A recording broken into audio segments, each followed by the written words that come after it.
Hello' friend, মই মাজে মাজে সুবিধা পালে দৌৰি আহোঁ ক'লৈ জানেনে? এয়া চাওক, আমাৰ মিনি ওচৰলৈ। মানে তাইলৈ মনত পৰি থাকে, সেইকাৰণে সুবিধা পালেই কিবা এটা বাহানা উলিয়াই তাইক দেখা কৰিবলৈ দৌৰি গুচি যাওঁ। চাওকচোন, আজি একদম মানে মিনিৰ পোৱালিখিনি লৈ ইমান ধুনীয়াকৈ আছে আৰু সঁচাকৈ মোৰ যে কি ভাল লাগিছে আজি, কি ক'ম।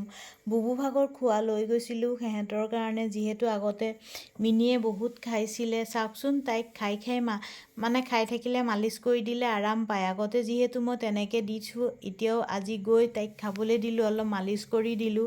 মানে মোৰ যে কি ভাল লাগিছে আজি, গোটেইকেইটাকে লগ পালোঁ। আগতে বহুতবাৰ গৈছিলোঁ, মিনিক লগেই নাপাওঁ। এইবাৰৰ সৈতে দুবাৰ মাত্ৰ লগ পাইছোঁ। তাইক বহুত মৰম কৰিলোঁ। মৰম কৰি মোৰ কিবা এটা কাম আছিলে, আহিলোঁ। এইফালে বুলবুলেও খাই আছে। পুৰণা ঘৰত সোমালোঁ, মধুৰিআম চালোঁ গছত। আৰু চাওক, এই গেটত যে মই কিমান ভিডিঅ' আৰু ফটো উঠিছিলোঁ মোৰ পুৰণা ঘৰটোত।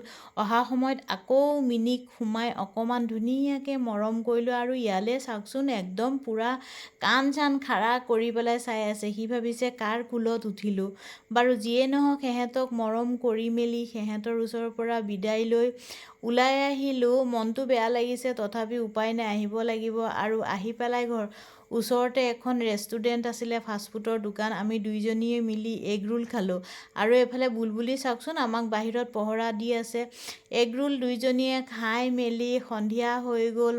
মই আহিলোঁ ঘৰলৈ। আৰু এতিয়ালৈ বাই বাই।